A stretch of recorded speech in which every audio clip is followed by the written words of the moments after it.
समय अंतिम आ रहा है, बुढ़ापे का, मौत का, और यहाँ से विदा हो जाना है। फिर अंत में वही धर्म की कमाई साथ आएगा। इसलिए साहब ने कहा, बने जो कुछ धर्म कर ले यही एक साथ जाएगा।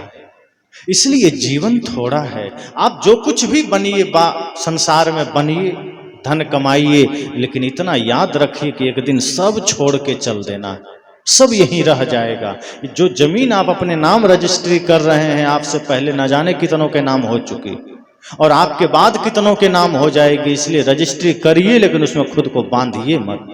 ये सोचिए कि मेरा दायित्व है, फर्ज है, कर्तव्य है, परिवार के लिए, समाज के लिए वो निभा देना है। बाकी हमें अपना धर्म की कमाई भी करके जाना है।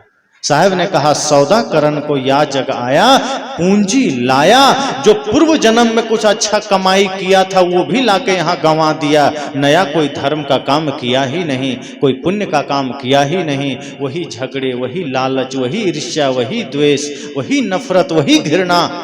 साहब ने कहा, नहीं, सुन मेरे साजन, सुन मेरे मीता। कितना प्यार से साहब कहते हैं। साहब ने बड़े मीठे शब्दों में कहा, या जीवन में क्या क्या कीता। साहब कहते हैं, इस जीवन में तुमने क्या क्या किया। हिसाब मांग रहे हैं साहब, आप सबसे हिसाब पूछ रहे हैं कि क्या क्या किया। तब आदमी चुप हो जाता है कि हमने तो कुछ बढ़िया काम नहीं किया। तब साहब ने कहा, तुमने क्या किया, रुको मैं बताता हूं। साहब कहते हैं, सिर पाहन का बोझा लीता, आगे कौन छुड़ावेगा। तुमने तो अपने सिर पर पत्थर का बोझा लाद लिया है। जिस सिर पर तुम्हें धर्म का बोझा लादना था, जिस सिर पर तुम्हें सत्य को धारण करना था, ज्ञान को धारण करना था, गुरु की आज्ञा को धारण करना था, गुरु को सिर पर रख के चलिए आज्ञा माए, उस सिर पर तुमने अहंकार का, पत्थर का बोझा लाद लिया। बताओ आगे कौन सहारा देगा।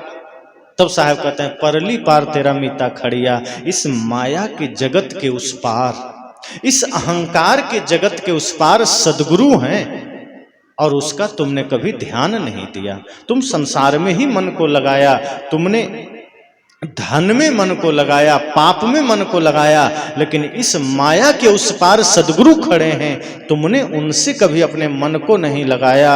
और जो टूटा हुआ नाव है उसमें जाके तुम बैठ गया तो गाफिल गोता खावेगा। तुम तो बिचधार में डूबोगे ही डूबोगे, लेकिन सदगुरु को अगर तुमने पकड़ लिया, उनकी शरण में चला गया, तो फिर ये भवसागर से सदगुरु तुम्हें पार कर देंगे। अंत में साहब कहते हैं, कहत कबीर तुम्हें समझाई, अंत काल तेरो कौन सहाय।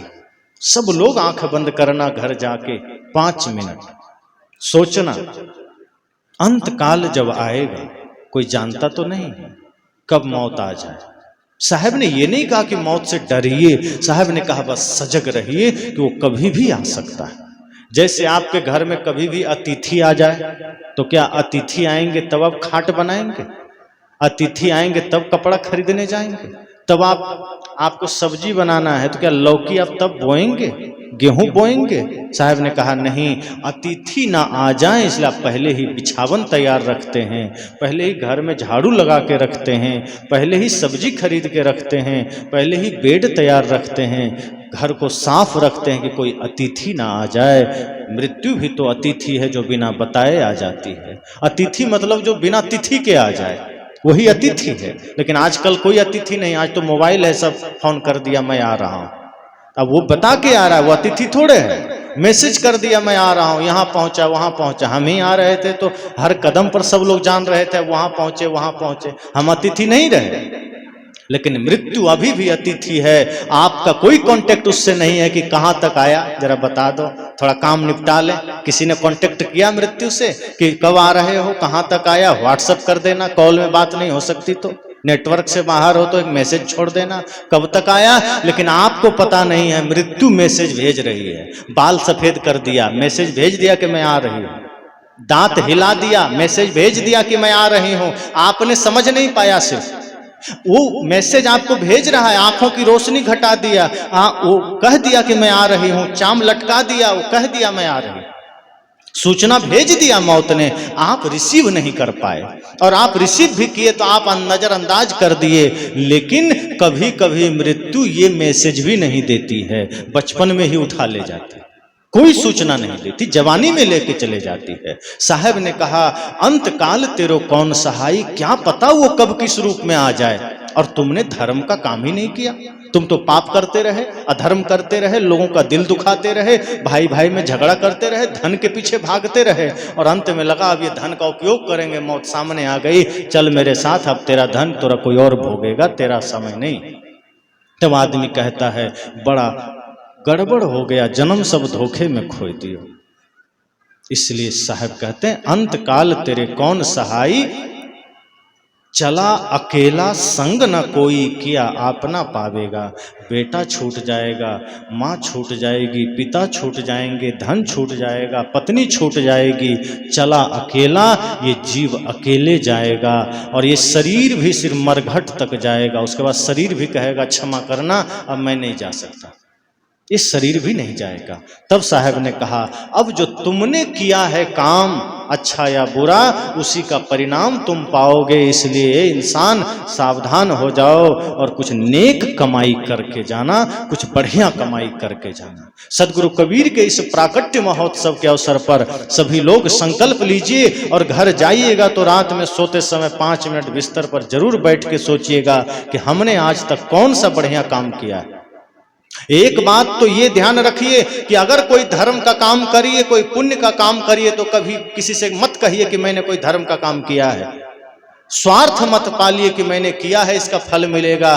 विनम्रता से कहिए कि बस मेरा कर्तव्य था, मैं कर रहा हूं, पता नहीं ये कहां तक सही है, लेकिन मैं गुरु के बताए रास्ते पर, धर्म के रास्ते पर चलने का प्रयास कर रहा हूं। अपने कार्यों का कभी बखान मत करिए। ये मत कहिए कि मैंने दान किया, मैंने किसी को भोजन दिया, किसी को मैंने कपड़ा दिया, कि कोई भिखारी आ गया तो मैंने उसका मान रखा। ये सोचिए कि आपके जीवन में जो धर्म का आपको मौका मिला, ये मन में सोचिए कि सतगुरु संतों की कृपा से, माता पिता के आशीर्वाद से मुझे धर्म का अवसर मिला। सब लोग की बड़ी कृपा है, मैं कुछ धर्म कर पाया, मैं कुछ पुण्य कर पाया। ये मत सोचिए कि मैंने किया। संत तो कहते हैं कि इस हाथ से दाएं से दान करिए तो बाएं को पता न चले, लेकिन आदमी आज पुण्य छपा कर करता है, छिपा कर थोड़े करता है। पहले के लोग पुण्य छिपा कर करता था कि किसी को पता ना चले, चुपचाप पुण्य करके चला गया। आज आदमी 10 रुपया भी दान करता है तो मेरा नाम थोड़ा घोषित कर दीजिए।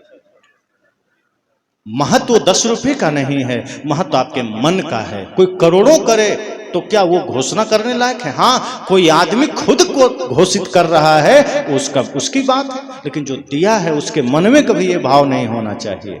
जो दूसरा अगर कर रहा है प्रेरणा के लिए कि किसी के मन में इससे उत्साह जगेगा, वो भी सेवा करेगा, वो भी दान करेगा, ये अलग बात है। लेकिन खुद ये अहंकार मत पालिए कि मैंने किया है, कुछ नहीं किया। साहब ने कहा मेरा मुझ में कुछ नहीं, जो कुछ है सो तोर, तेरा तुझको सौंपता क्या लागत है मोर। ये सोचे कि संसार में जो कुछ भी है सब संसार का है, सब माता पिता गुरु का है, मेरा कुछ नहीं। मैंने सिर्फ श्रम किया है, मेहनत किया है, कुछ काम किया है, इसलिए सब अर्पण है। और अच्छा काम करते चलिए, नेक काम करते चलिए, कोशिश करिए किसी का दिल ना दुखे, किसी आपकी वजह से किसी के आंख में आंसू ना आए। तो जिस दिन आपने ये कर लिया, सदगुरु कबीर की जयंती मनाना सार्थक हो जाएगा। उस दिन सदगुरु कबीर की फिर अलग से कुछ करना नहीं पड़ेगा। फिर आप हर दिन उनकी जयंती मना रहे हैं, फिर आप हर दिन उनकी पूजा कर रहे हैं। इसलिए